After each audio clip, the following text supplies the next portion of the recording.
नमस्कार, मैं doctor BR Bagaria, senior joint replacement surgeon, Manipal hospital, Jaipur. आज अपन ऑस्टियोआर्थराइटिस के बारे में डिस्कस करेंगे। ऑस्टियोआर्थराइटिस एक कैसी बीमारी है और किस तरह के लोग इससे अफेक्ट होते हैं और ये क्यों हो जाती है। अपन एक घुटने के मॉडल से इसे डिस्कस करते हैं कि अपने का जो जॉइंट है वो कैसे बनता है। बहुत ही इम्पोर्टेंट ये है इसकी स्ट्रक्चर को समझना। सबसे पहली इंपॉर्टेंट चीज है कि अपना घुटना कैसे बनता है।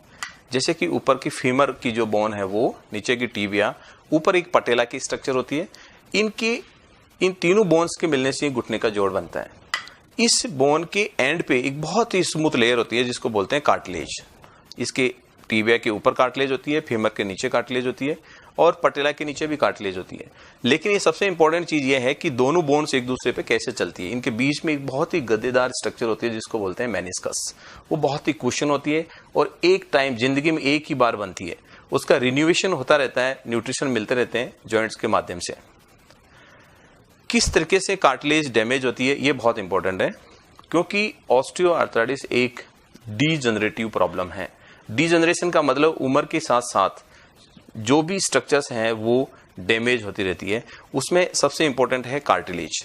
जॉइंट की कार्टिलेज डीजनरेट होने के बहुत मुख्य कारण, बहुत सारे कारण हैं, जैसे कि एज है, फ्लोराइड पानी है, चोट है, आपका जेनेटिक्स है, बहुत सारे कारण हैं जिसके कारण से ये कार्टिलेज एक बार खुरदरा होना शुरू हो जाता है।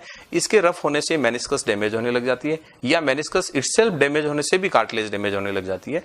ये स्ट्रक्चर्स धीरे धीरे एक बहुत लंबे समय के बाद में एक दूसरे को डैमेज करते हैं और उसके कारण से जॉइंट का जो स्पेस है वो कम होने लग जाता है।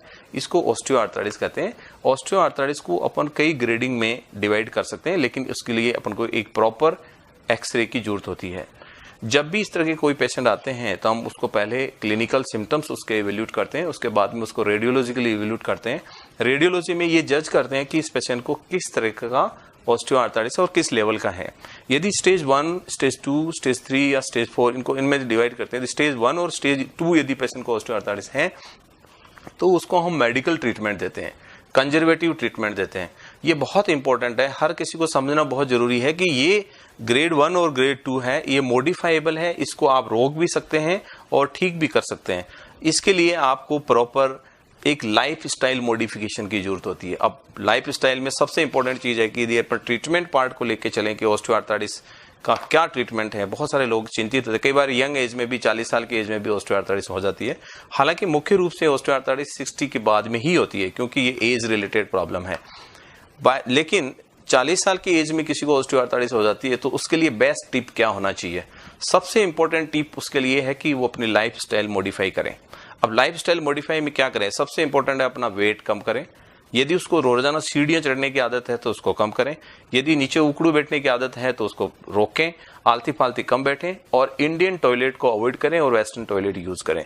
साथ में उसको अपने मसल्स को स्ट्रेंथनिंग वाली जो एक्सरसाइज है, क्वाड्रिसेप्स एक्सरसाइज है, वो किसी भी लोकल फिजियोथेरेपिस्ट या उससे परामर्श लेके उसको लाइफस्टाइल में चेंजेस ला सकते हैं। दूसरा इंपॉर्टेंट है आपको उसमें न्यूट्रिशनल सप्लीमेंट्स। कई तरह की मेडिसिन मार्केट्स में अवेलेबल होती है, लेकिन कौन सी मेडिसिन बेस्ट है इसको लेके सारे लोग कंफ्यूज रहते हैं। मैं मानता हूं कि ऐसी कोई मेडिसिन नहीं है जो डायरेक्टली ऑस्टियोआर्थराइटिस को ठीक कर दे, लेकिन ऐसे बहुत सारे न्यूट्रिशनल सप्लीमेंट्स जो मार्केट में अवेलेबल हैं, जिनको अपन लेके ये पेशेंट्स को एक तरह का प्लेसिबो इफेक्ट भी देती है और कुछ लेवल तक पेशेंट को ठीक भी करती है। ये मेडिसिन मार्केट के अंदर अवेलेबल है। तीसरा बहुत इंपॉर्टेंट है कि भाई वो अपना फिजियोथेरेपी रेगुलर करे, योगा रेगुलर करे, और यदि आपका लेवल एक्सीड हो जाता है या आप मैकेनिकली आपका जॉइंट डैमेज है तो आप जॉइंट की किसी भी स्पेशलिस्ट से कंसर्न करके मैकेनिज्म करेक्ट कर सकते हैं। लेकिन यदि आपके जॉइंट में ग्रेड 3 या ग्रेड 4 ऑस्टियोआर्थराइटिस तक आप पहुंच गए हैं तो उस लेवल पे आपको फिजियोथेरेपी या आपका जो मेडिसिनल जो पार्ट है वो एक लेवल तक काम नहीं करता। उस लेवल में आपको एक सर्जरी की जरूरत पड़ती है। वो उसमें सबसे बेस्ट जो सर्जरी के ऑप्शंस जो मार्केट में अवेलेबल है वो बहुत सारे हैं।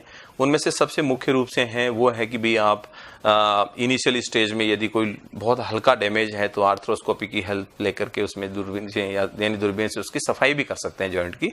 दूसरा इंपॉर्टेंट है कि आपका यदि मीडियल कंपार्टमेंट पर डैमेज हो चुका है तो उस कंडीशन में आप उसको आधा जॉइंट वाला जिसको कहते हैं पार्शियल नी रिप्लेसमेंट भी कर सकते हैं। यदि आप उसका जॉइंट और ज्यादा डैमेज हो गया या दोनों पार्ट जॉइंट की जैसे कि ये दोनों पार्ट जो डैमेज हो गए हैं तो उस कंडीशन में आपको टोटल नी रिप्लेसमेंट की भी जरूरत पड़ सकती है। इस फेज में अपन ने ऑस्टियोआर्थराइटिस की अर्ली स्टेज के बारे में डिस्कस किया। ऑस्टियोआर्थराइटिस कैसे होता है और इसको कैसे प्राइमरीली मैनेज किया जाता है। लेकिन नेक्स्ट टाइम अपन इसकी एडवांस स्टेज और उसके ट्रीटमेंट के बारे में डिस्कस करेंगे कि एक एडवांस स्टेज में जॉइंट रिप्लेसमेंट का क्या रोल है और इसका लोगों को कितना बेनिफिट मिलता है। धन्यवाद। Hey there. Subscribe to my channel.